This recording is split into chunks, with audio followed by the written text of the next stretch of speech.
welcome. Don't forget to like and subscribe. Or, I might show up at your door. I'm just here to share some creepy stories, so sit back and enjoy. Disclaimer: the content presented in the video is purely for entertainment purposes only. The theories and stories discussed in this video are speculative and are not supported by any evidence or proof. Viewer discretion is advised. The fire in my cabin crackles low, a dying thing. It barely warms my hands as I sit in front of it, listening to the wind claw at the wooden walls. The power's been out for hours, but that's nothing new. Out here, nestled deep in the mountains, the grid is as reliable as a drunk at a poker table. The generator outside gave out last winter, and I never bothered to replace it. Wood is free, and I've always preferred firelight over the cold hum of electricity. I should be outside chopping more logs, but the storm rolling in makes that impossible. The trees sway like drowning men, their bare branches scratching at the night sky. It's just me, the fire, and the radio, its static filling the empty spaces of the cabin. I twist the dial absent-mindedly, searching for a weather report, a voice, anything. Instead, I find silence. I stop. Even with bad reception, I should be picking up something, the usual late-night talk shows, some distant AM station out of Denver, the NOAA emergency broadcast looping a warning about the storm. But there's nothing, just the soft hiss of dead air. Then the radio clicks. A low, droning tone hums from the speaker, cutting through the static. My stomach tightens. I know that sound. The emergency alert system comes in waves, repeating every few seconds. A chill creeps up my spine. In all my years living out here, I've never heard an emergency broadcast that wasn't about a blizzard or flash flooding. But something about this one feels wrong. Then the voice speaks. This is a nationwide emergency alert. This is not a test. The fire crackles louder.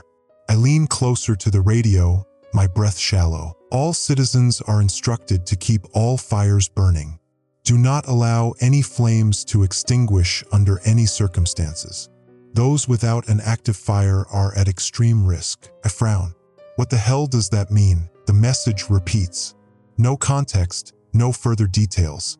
Just a mechanical voice ordering me to keep the fire burning. I glance at the dying embers in my stove, suddenly aware of how small they've become. A joke. It has to be. Some government glitch, maybe a rogue station playing a prank. But then I remember the dead air, the silence across every channel before the alert. That isn't normal. The wind howls against the cabin, rattling the windows. A heavy gust sends a shower of sparks from the stove. My gut twists. I turn the dial again, frantic, searching for news, police chatter, anything. But there's nothing. The alert repeats. The same words, the same emotionless voice. Keep the fire burning. I stare into the embers. A sharp unease crawls beneath my skin. A joke wouldn't play across every frequency. A joke wouldn't cut out all other transmissions. A joke wouldn't feel like the voice is speaking directly to me. I push away from the radio and grab the poker from the hearth, stirring the logs. Ash drifts into the air like falling snow. The wood is nearly gone. One good shove, and the last flames might die. I throw on the biggest log I have left, watching as the fire hungrily licks at it. The cabin warms instantly. The alert plays again, and this time something changes. There's a noise in the background, a distant, low hum beneath the voice. It's rhythmic, almost like breathing. I grip the arm of my chair, my fingers pressing into the worn leather. My heart beats hard in my throat. The voice glitches, distorting. The hum grows louder. I reach for the radio's power switch, but before I can touch it, the voice cuts out entirely. Silence. The fire flickers. The wind outside stops. I hold my breath. The cabin feels suddenly smaller, the shadows longer. I listen, truly listen, to the space around me. Something is different. The quiet isn't just outside. It's everywhere. The trees no longer sway. The distant crack of ice shifting on the lake is gone. Even the cabin's old wooden beams, which always groan against the cold, are silent. It's a dead kind of silence. A silence that listens back. Then, from the trees, a noise, a single, deliberate knock against wood. I freeze. The fire pops loudly, sending a burst of heat against my face. My breath fogs in front of me. Another knock. Closer. The hair on my arms stands on end. I want to believe it's just a tree branch, a pine bending in the wind, tapping against another. But I can feel it in my chest, the weight of something watching. Knock, right outside the cabin. I grip the poker tight, my knuckles white. My gaze flicks to the door, to the thin cracks around its edges where the firelight doesn't quite reach. There's something outside, and it knows the fire is still burning. For the first time in my life, I pray that it never goes out. I don't move. The knock was real. Not the wind, not some loose branch against the cabin's siding. It was deliberate. 3 precise raps against the wood, like a visitor standing just outside my door. But no one should be here. I'm miles from the nearest town, buried deep in the forest with nothing but snow and silence between me and civilization. I grip the fire poker tighter, my palms slick with sweat. The only light in the cabin comes from the fire, casting long shadows that dance across the log walls. I don't dare look at the windows. I don't want to see what might be staring back. The radio remains silent. No static, no warnings, just dead air. I swallow, my throat dry. What do? Another knock, softer this time. The sound barely carries over the crackling fire, but I hear it. It's closer now, just beneath the window. I squeeze my eyes shut and listen, really listen, to what's outside. The world beyond my walls is still unervingly quiet. No wind, no trees creaking, not even the distant cry of an owl. Nothing. Then, crunch, a footstep, slow, heavy, pressing into the snow just outside the door. I rise from my chair, careful to move without making a sound. My heart hammers in my chest. I take a cautious step toward the door, fire poker raised. My breath fogs in the cold air as I reach for the shotgun mounted above the mantel. But then, knock, knock, 2 more. Not at the door, at the window. My stomach clenches. My hand hesitates on the shotgun stock. It's moving. Whatever is outside, it's testing the cabin, feeling its way around, and I still haven't looked. I force myself to take a breath. I have to see. Slowly, carefully, I turn my head toward the nearest window. The fire casts just enough light to reflect off the glass, obscuring the outside in an orange haze. I expect to see nothing. I pray to see nothing. Instead, I see a shape, a tall, thin silhouette, standing just beyond the window's edge. I stop breathing. The shape doesn't move, doesn't shift or sway. It just stands there, its form barely distinguishable against the darkness beyond the trees. The firelight flickers, and for the briefest moment, I think I see a face. Hollow, sunken eyes, a mouth slightly open as if whispering something too soft for me to hear. Then the fire cracks, a log collapsing inward, sending a burst of embers into the air. I jerk my gaze back to the hearth, pulse racing. The fire. I throw another log in, watching the flames lick hungrily at the fresh wood. My hands are shaking now.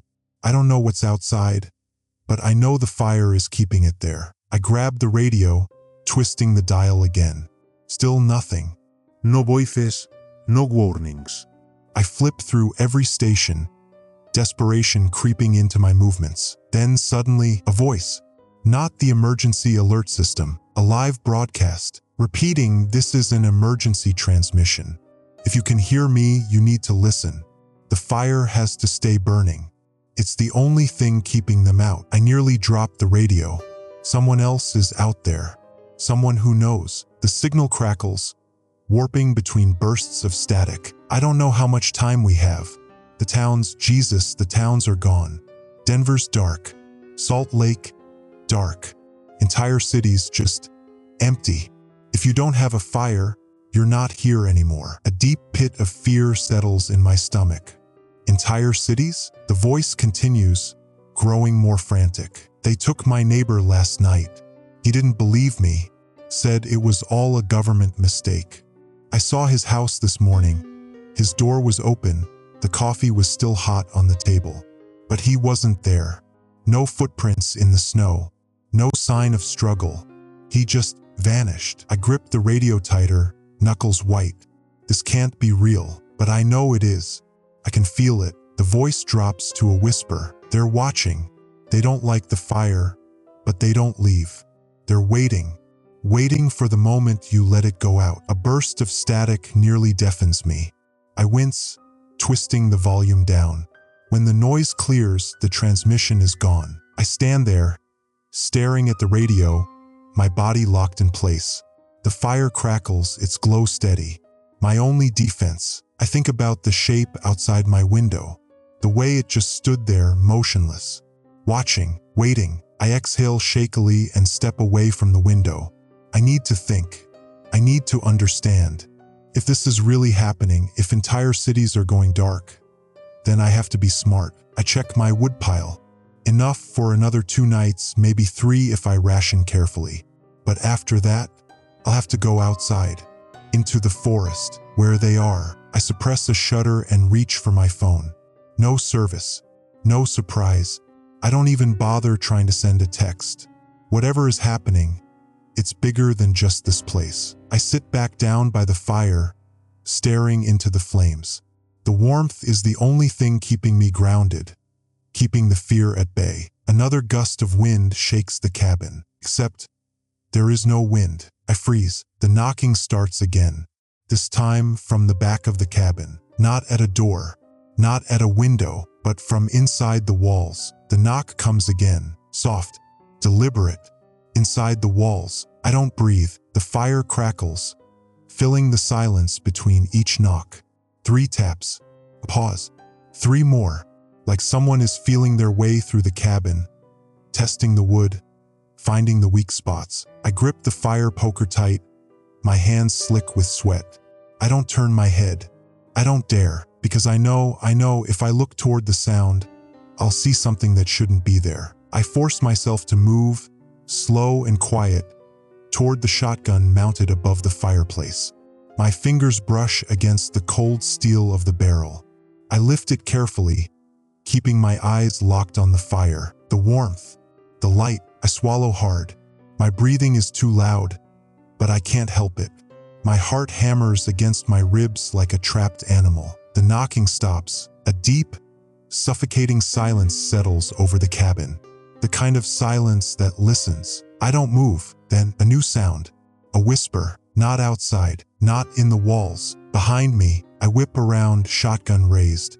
My breath catches in my throat. There's nothing there. The small kitchen is empty. The wooden table and chairs bathed in flickering firelight. The cabin door is still locked. The windows remain shut. There's no sign of movement, no footprints on the dusty floor. And yet I heard it. Right behind me. I exhale shakily, lowering the shotgun just a fraction. My pulse pounds in my ears. Maybe I'm losing it. Maybe the isolation, the storm, the radio broadcast. All of it is messing with my head. Then the radio clicks on by itself. Static pours from the speaker, thick and suffocating. A deep, low hum pulses beneath the noise, rhythmic like breathing. Then the emergency alert voice returns. This is a nationwide emergency alert. The voice is different now. Slower, distorted. The words stretch, dragging like something heavy being pulled through mud. Do not let the fire go out. A sharp burst of static. The voice warps, twisting into something almost human. Almost. Then, beneath the static, I hear something else. A second voice. Not the alert system. A man. Panicked. Frantic. Wrong. It's not just the fire. It's not. The transmission cuts out mid-sentence. The radio goes dead. My chest tightens. I stare at the black speaker, waiting, hoping it will come back. But the silence is absolute. The only sound left is the fire. I sit back down, gripping the shotgun with white-knuckled hands. My gaze flickers to the window, where the firelight barely reaches. The shape I saw earlier is gone, but that doesn't mean it left. I glance at the woodpile. Still enough for 2, maybe 3 nights. But after that, I'll have no choice. I'll have to go outside. I tighten my grip on the gun. I don't want to go outside. The thought of stepping beyond the fire's glow, of letting the darkness press against my skin, it makes my stomach turn, because I know something is out there. Something is watching, and it's waiting. I shift closer to the fire, feeling the heat against my face. The embers pulse, red and orange, alive, safe. Then, from outside the cabin, a new sound, a low, guttural clicking, slow at first, then faster, rhythmic, like laughter. I go rigid. The shotgun feels heavier in my hands. The sound isn't human. I know that immediately. It's low, vibrating deep in my chest, crawling under my skin. It rises and falls, as if whatever is making it is amused. I want to believe it's an animal, a fox, an owl, some strange bird, but it isn't. I don't know how I know, but I do. The fire flickers, the shadows stretch, and then a handprint appears on the window. It wasn't there before. A breath catches in my throat. My body locks up. The print is too large, too long. The fingers are wrong, tapering into unnatural points. It glistens black, like ink smeared across the glass. And the worst part, it's on the inside of the window. I choke on my breath, shoving back from the chair so hard it topples over. My head spins. That's not possible. It's not possible. I've been alone this entire time. I haven't heard the door open, haven't felt the air shift. I would have noticed if something was inside, wouldn't I? The wind howls outside. The fire pops, sending another spray of embers into the air. I force myself to move, to do something. I grab a rag from the table and step toward the window, heart slamming against my ribs. I don't want to touch it. I don't want to acknowledge it. But I have to. I raise the rag, pressing it to the glass. And the moment I do, the whisper returns, right against my ear. Let it go out. I whirl around, shotgun raised, finger trembling against the trigger. Nothing. The cabin is empty. The whisper is gone. But the handprint is still there. I stand there, panting, my entire body trembling. The fire crackles behind me, its heat licking at my back. My legs feel like they might give out. I don't know how long I stand there, frozen. Could be seconds, minutes. But then the whisper returns, a breath against the nape of my neck. You don't have enough wood. I bolt. I don't think. I don't hesitate. I grab every log, every scrap of burnable material in the cabin, and shove it into the fire. The flames roar to life, sending a blast of heat through the room. The whisper stops. The clicking outside stops. The handprint fades, vanishing into the glass like it was never there. I stand there, panting, my vision swimming. The flames cast long shadows across the walls, stretching, shifting. I don't know what's happening. I don't know what's waiting out there. But I know one thing with absolute certainty. I cannot let this fire go out. Not ever. I don't sleep. I don't move. I just sit by the fire, gripping the shotgun across my lap, watching the flames dance and sputter. The heat sears my skin, but I don't care. It's the only thing keeping me here, keeping me real. The whisper is gone. The clicking outside has stopped, but that doesn't mean they've left. I don't look at the windows. I won't look. I know something is watching from the tree line, standing just outside the fire's reach. But if I don't acknowledge it, maybe it will stay there. The fire burns low. I glance at the woodpile. Not enough. Maybe half a night's worth left if I stretch it. But that's it. I have to go out. The thought coils in my gut like something rotten. I don't want to, but I don't have a choice. I grip the shotgun tighter. My truck is out back, half buried in snow.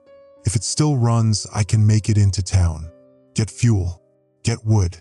Get away from this place. But I know that's a lie. I won't be leaving. No one ever leaves. Dawn comes slow. The sky never brightens, just shifts from pitch black to a dim, suffocating gray. Clouds, heavy and unnatural. They don't drift. They just hang there, smothering the horizon like a lid over a boiling pot. I don't waste time. I pull on my coat, boots, gloves. The air inside the cabin is thick with smoke and heat, but as soon as I step outside, the cold hits. Deep, penetrating, not just in my skin but in my bones. I clutch the shotgun close. Every instinct in my body screams, go back inside. I don't listen. The truck is coated in ice. The doors barely budge when I yank the handle.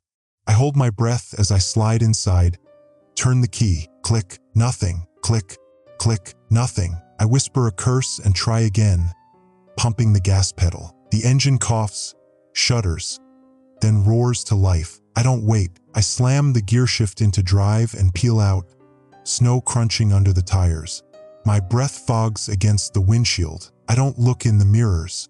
I don't want to see what's standing behind me. The road is empty. No tire tracks, no footprints, no signs of life. The trees stretch tall on either side, gnarled and blackened. Some of them don't look right. Their shapes too twisted, their branches too long. I keep my eyes forward, knuckles white on the wheel. 20 miles. That's all I need. There's an old gas station at the edge of town. If it's still standing, I can get supplies. But as I drive, something changes. The world shifts. The road stretches longer than I remember. The turns are too sharp, the hills too steep. The landmarks I should recognize aren't there anymore. I check the gas gauge. Still full. I check the clock. Still 6:12 a.m. My hands tighten on the wheel. That's not right. Should be later. I've been driving for over an hour. I swallow, throat dry. Don't think about it. Just keep driving. Then finally I see it. The gas station, or what's left of it. The neon sign still flickers weakly. Sunoco. But half the letters are missing. The windows are dark.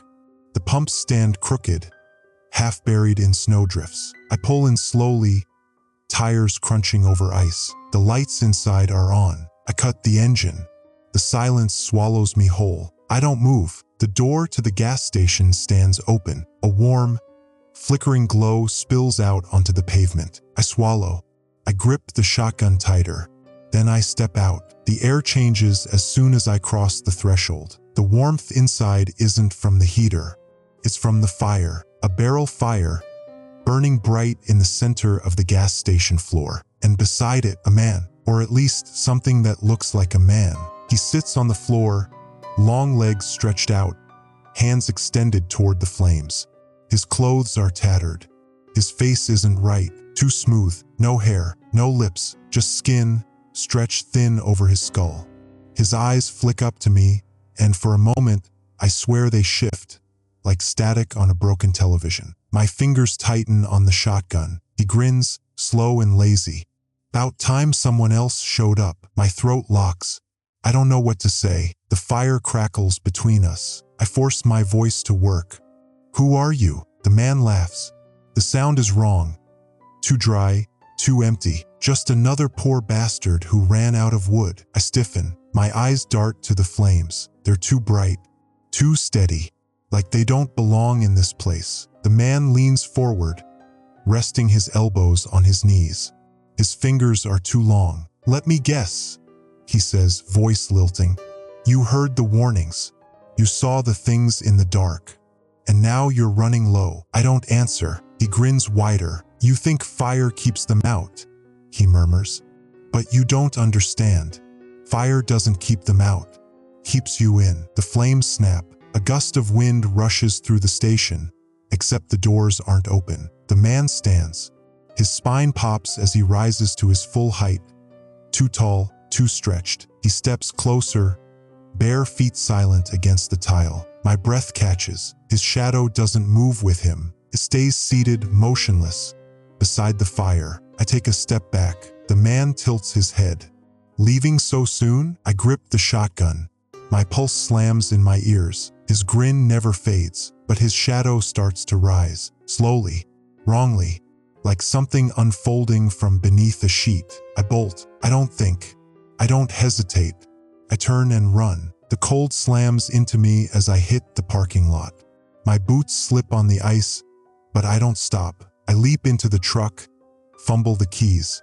The engine roars to life. I risk one last glance at the gas station. The man is still standing there, smiling, but his shadow isn't. His shadow is crawling toward me. I slam the gas.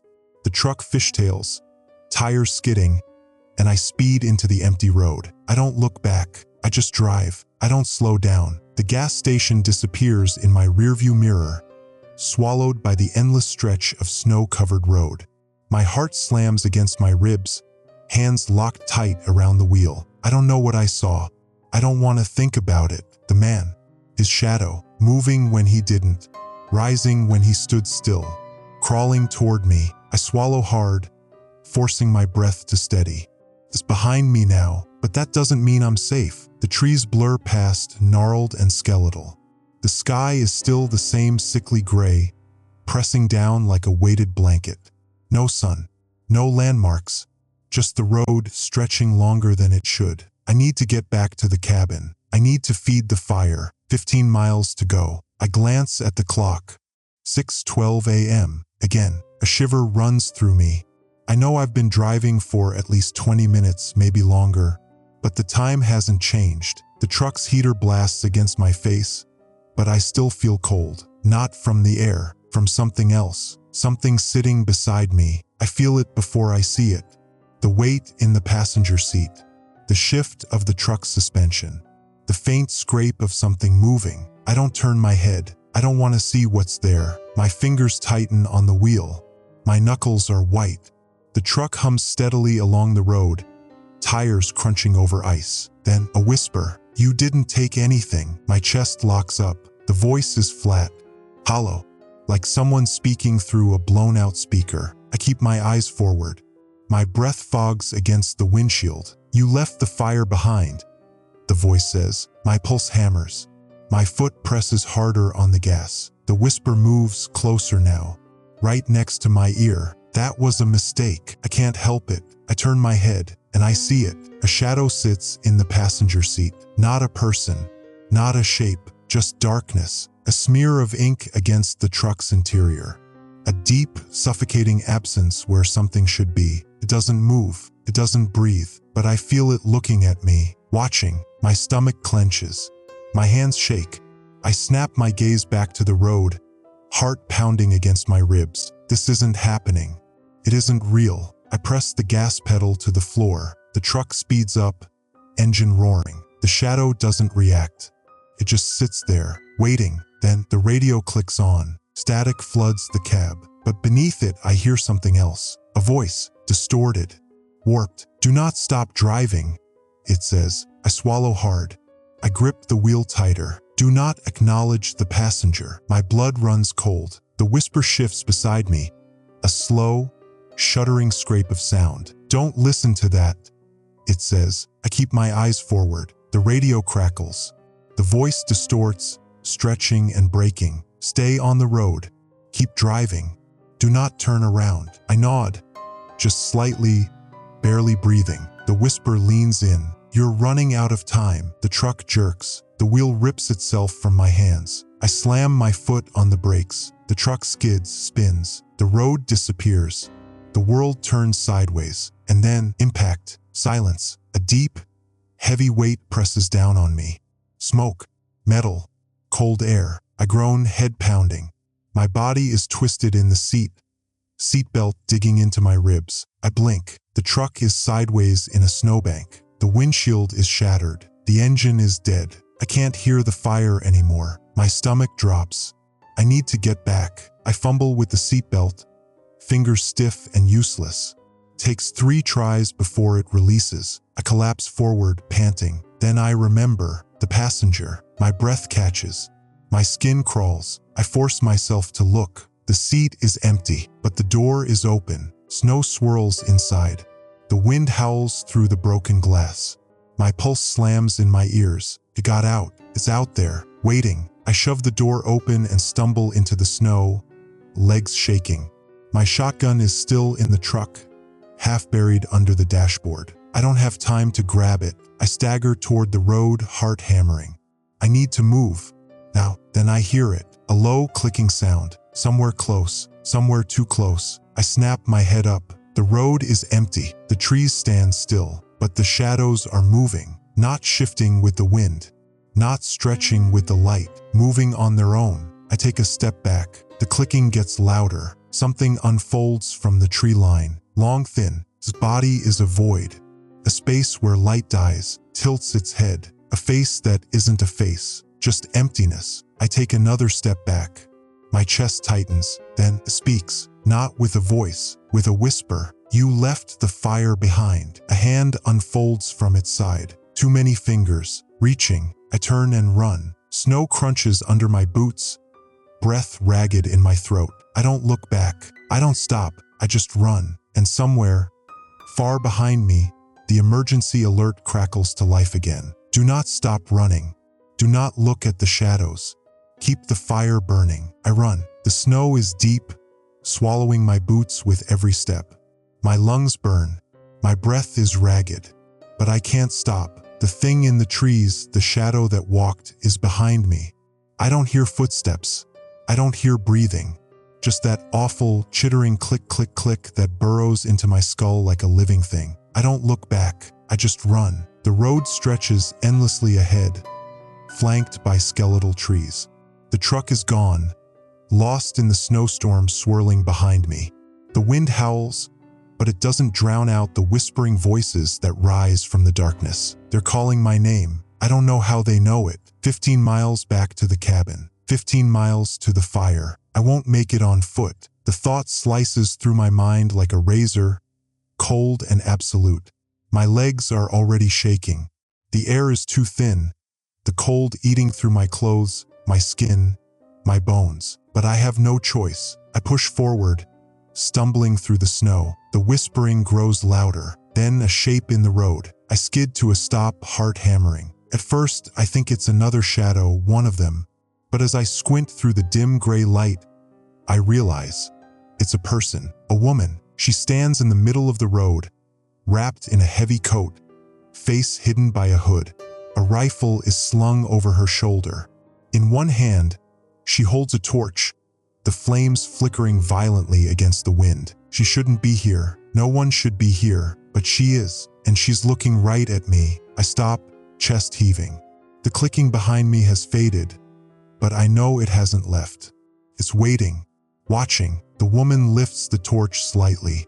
A silent question. I don't answer. I can't. She sighs, then turns and starts walking away. Not into the woods, not toward the shadows, down the road, toward the cabin. A bolt of hesitation locks my legs in place. My instincts scream at me to stay away, to keep running, to avoid her. But she has fire, and I need fire. I force myself to move, trailing behind her. The whispering voices don't follow, but I know they're still there, waiting for the flames to die. We walk in silence. The road stretches endlessly ahead, the snow falling heavier now. It shouldn't be this quiet. No wind, no animals, no distant hum of civilization. Just the crunch of our footsteps and the fire. The woman doesn't speak. She doesn't look at me, but I watch her. Her posture is rigid, too controlled. She moves like someone who expects to be followed or hunted. My fingers twitch at my sides. I should say something. I should ask where she came from, why she's out here, if she knows what's happening. But I don't, because I already know the answer. She's like me, someone who knows the rules, someone who's been running for a long time. 5 miles pass in silence. Then she finally speaks. How long have you been keeping your fire? Her voice is low, rough, like someone who hasn't used it in a long time. I hesitate. Then, a few days, she hums. Not long enough, I frown. What do you mean? She doesn't answer right away. The fire flickers in her grip, casting long shadows on the snow. Then she says, how many of them have you seen? My stomach tightens. I don't want to think about it. The thing at the gas station. The shadow in my truck. The one that chased me through the trees. Too many. 3. I admit. She laughs. It's a dry, hollow sound. Then you're lucky. I don't feel lucky. The road begins to slope upward. Ahead, through the haze of snow, I see a shape looming on the horizon. A house. My breath catches. Not my cabin, something else. Bigger. Older. A 2-story farmhouse. Its windows glowing faintly with firelight. Smoke curls from a chimney. Someone lives here, or they did. I glance at the woman. She doesn't react, just keeps walking. Who lives here?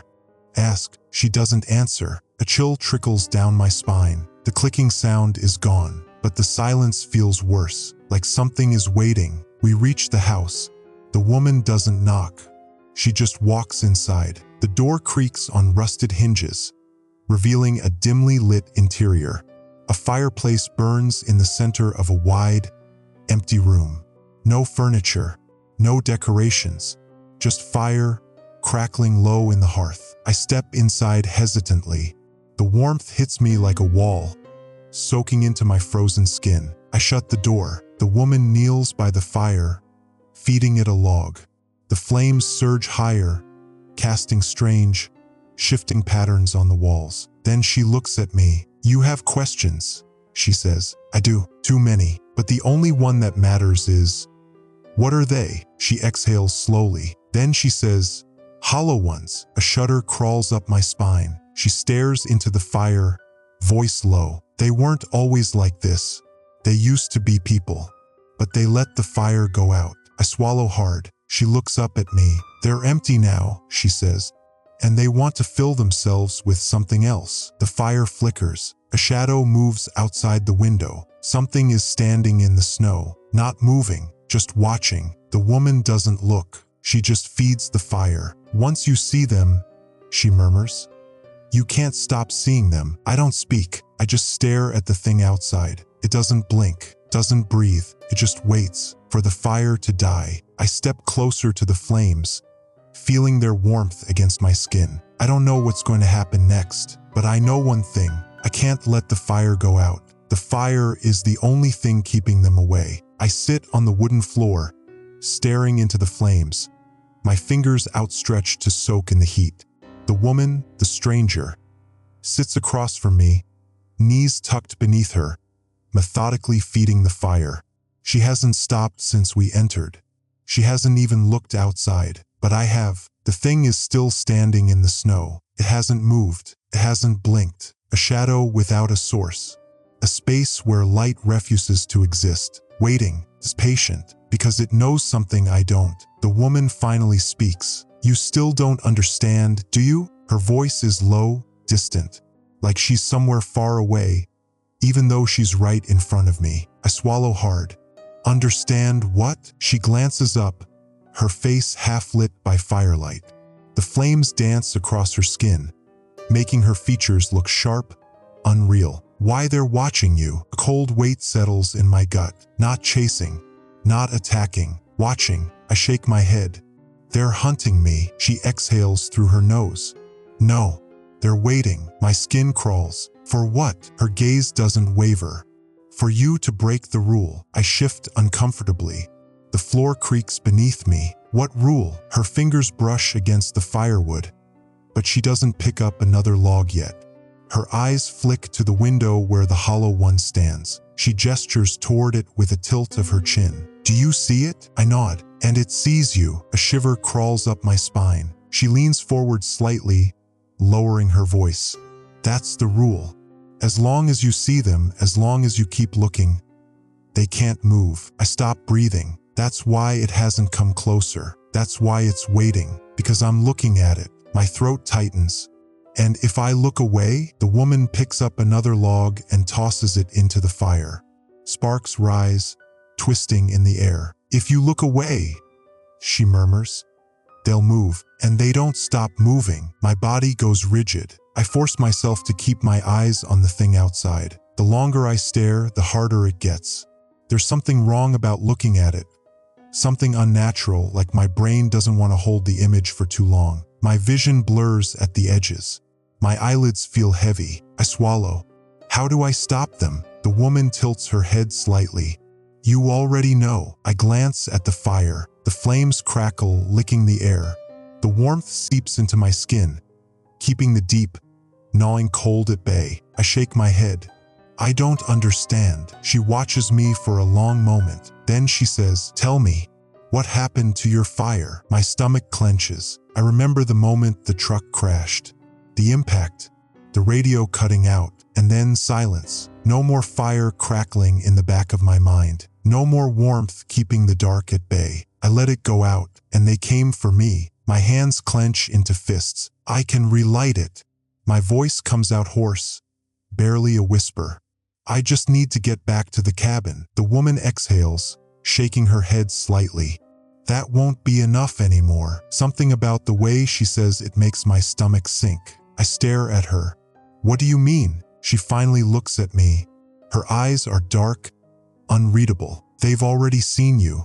That means you're marked. A chill crawls up my spine. She nods toward the fire. Keeping it burning won't save you anymore. You have to feed it. I frown. I've been feeding it.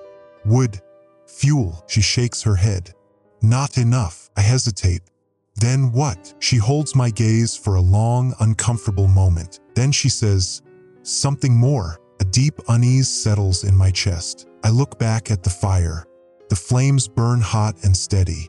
But now, in the back of my mind, I remember how quickly it died when I wasn't there to tend it. I remember the hollow ones coming out of the dark, moving toward me. If I don't keep feeding the fire, they'll take me. I look at the woman again. How do you know all this? She doesn't answer right away. The firelight shifts, casting strange shadows across her face. Then she says, because I broke the rule once too. The air in the room feels thinner, pressing down on me. She gestures toward the fire. That's why I have to keep this one going. If I stop, if I let it die, her voice trails off. She doesn't need to finish. I understand. The hollow ones are waiting for her, too. My chest tightens. How long have you been doing this? She gives a small, humorless smile. A long time. Something in her voice makes my stomach twist. I look at the fire again, then at her, and I finally ask the question that's been clawing at my mind since the moment I stepped into this house. Where did you get the firewood? She doesn't answer. She doesn't have to, because now that I'm thinking about it, really thinking about it, I realize something. There's no woodpile in the room, no logs stacked by the door, no kindling, just the fire, burning hot, burning strong, and the way she keeps feeding it, the way she never stops. My throat goes dry. What have you been feeding it? I whisper. She looks at me, and in that moment, I see the truth written in her face. The fire isn't burning wood. It's burning something else, something more, something that's keeping her alive. And I suddenly understand the final rule. It's not just about keeping the fire going. It's about what you're willing to burn. A gust of wind rattles the windows. Outside, the hollow one tilts its head. The clicking grows louder. I have to make a choice. Feed the fire, or become one of them. I stare at the flames. The woman watches me, waiting. She doesn't ask if I'll do it. She already knows, because she made the same choice once. And now so will I. The fire crackles between us. The woman watches me. Outside, the hollow one waits, and I finally understand. I can't just burn wood. Not anymore. I look at my hands. My fingers are shaking. My body is cold despite the fire's warmth. I think about the truck, the gas station, the whispers in the trees. They were never going to stop. Not unless I give the fire what it wants. Not unless I make it last. The woman sighs, rubbing her temples. The firelight flickers against her face, deepening the hollows beneath her eyes. I know what you're thinking, she murmurs. I swallow hard. Do you? She nods. You think you can do it. You think it's easy. That if you just give it something small, it'll be enough. I don't answer, because she's right. She leans forward, resting her elbows on her knees. The shadows stretch across the floor like reaching fingers. But it won't be enough. Not forever. Clench my jaw. Then, what are you burning? Her gaze drifts toward the fire. Everything. A gust of wind rattles the house. The hollow one tilts its head. I refuse to look away. The woman shifts slightly. There are levels to this, she says. At first, wood is enough. The first few nights, you can trick yourself into thinking you're safe. She pauses, watching the flames. Then you run out of wood. You try other things. Paper, cloth, whatever you can find. My throat is dry. And then she meets my eyes. Then you start thinking about what burns best. A sick feeling churns in my gut. I glance at the fire again. I picture what it would take to keep it going. Not just tonight, but forever. The thought sits heavy in my chest, and I don't reject it. The wind howls outside. The hollow one shifts just slightly. I freeze. It's a trick question. I can't just die. If I die, the fire goes out. But I understand what she's really asking. Would I give up something of myself? Would I feed the fire? I inhale slowly, the heat of the flames brushing against my face. I already know the answer. Yes, I whisper. She nods as if she expected that. Then she rolls up her sleeve. I flinch. Her arm is covered in scars. Deep, jagged burns. The skin is warped, melted in some places. She turns her hand over, revealing a fresh wound across her palm. The skin is red, raw. The edges are blackened. Fire takes what you give it, she murmurs. And it always wants more. My stomach twists. You're burning yourself? She shrugs. Better than burning someone else. My mouth goes dry. Someone else. The words linger between us. I stare at the fire. It flickers hungrily, like it understands what we're talking about. I suddenly realize how alive it seems. Not just fire, not just warmth, presence. A thing that eats, and I have to keep feeding it. I flex my fingers. I could do it. A burn, a wound, something to keep it satisfied. But for how long? Would it be enough? The woman leans back against the wall, closing her eyes. You'll have to decide soon, she murmurs. I don't answer, because I already hear it. The whispering outside, the clicking. The hollow ones know. They know the fire is weakening, and they know I haven't fed it yet. I push to my feet. My head swims. I feel light, like something is pulling at the edges of my body, draining me. The woman watches me but doesn't move. What are you going to do? She asks. I look around the room. There's nothing left to burn. I step toward the fire. The heat is blistering now, too hot, too intense. It wants something. I clench my fist. Then slowly I reach out. The heat kisses my skin, then bites. I grit my teeth. I don't pull away. The pain is immediate, sharp, searing. My palm sizzles. The fire drinks from me. I can feel it, like something sucking the warmth from my bones. The flames brighten. They grow higher. Outside, the clicking stops. I pull my hand away. The skin is burned, charred black at the center. Pain screams through my nerves, but I don't make a sound. The woman watches me, her face unreadable. She nods. You understand now, she says. I cradle my injured hand, feeling my heartbeat throb against the wound. Outside, the hollow one takes a step back. A single step, but it's enough. The fire is strong again, and they don't like it. I exhale shakily, my legs nearly giving out. The woman stares into the fire, speaking softly. You'll have to do it again, she says. I know she's right. I know the fire won't let me stop, but I don't tell her the thing that's really clawing at my mind. What happens when I don't want to stop? The room feels smaller now. The fire flickers, casting long shadows against the walls. The woman's voice is barely above a whisper. Some people give the fire pieces of themselves. She looks at me. Others find something else to burn. The words hang in the air between us. I meet her gaze, and I know what she's saying. The fire wants more, and if I don't want to give up any more of myself, I'll have to feed it something else, something living, something that can scream.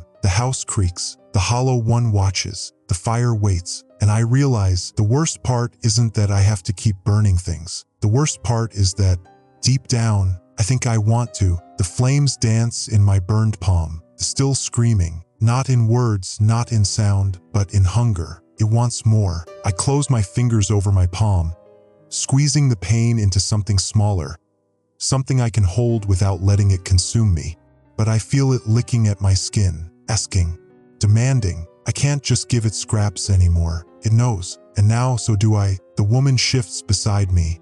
She doesn't speak, but I can feel her watching, judging, not with cruelty, not with pity, just understanding. Because she's been here before, I can still see the burns on her arms, scars from nights when she fed the fire with herself. But how much of her is left? How much did she give before she had to find something else? I swallow hard.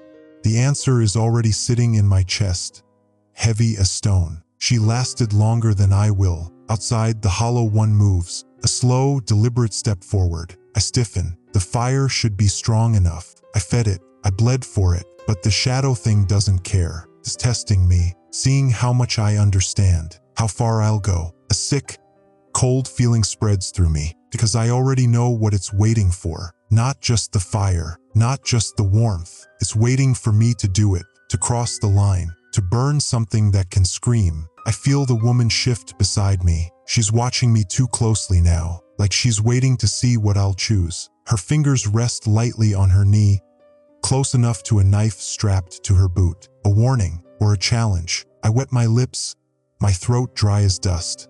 How did you do it? She doesn't react at first.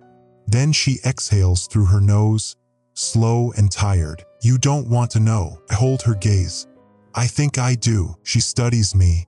The firelight flickers across her face, deepening the hollows in her cheeks. Then finally she speaks. I started with animals, she says. The words feel heavier than they should. I picture it, her, alone in this cabin, running out of wood, the hollow ones circling outside, the fire weakening. I can see her stepping outside. Cold air, dark sky, breath misting in front of her, searching for something warm, something alive, something that wouldn't fight too much. The thought makes my stomach turn, but not for the reason it should. Not because I disagree, because I understand. The woman watches my face. Maybe she sees what I'm thinking. She sighs. It was enough. For a while, I glance at the fire. The flames curl and twist, almost listening. I already know the next question before I ask it, but not forever. The woman closes her eyes. No, she whispers. I look at her arms again.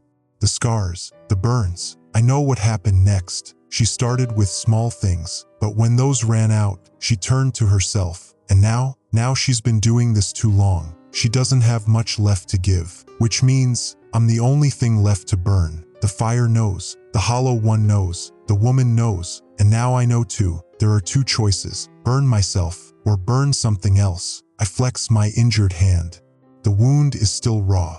The pain throbs in time with my pulse. How many times could I do this before I don't have anything left? How many times before I'm just another hollow one standing outside? I exhale slowly. I already know the answer. Not long. The hollow one shifts closer, not afraid anymore, because it sees the hesitation. It knows I haven't made a choice yet, and hesitation means death. For me, or for something else. The woman watches me carefully. Don't wait too long, she says, or they'll make the choice for you. I don't ask what she means, because I already feel it. The fire is hungry. The hollow one is waiting, and I'm running out of time. A distant sound cuts through the silence. A voice, human. My breath catches. Someone else is out there. I glance at the woman. She hears it too.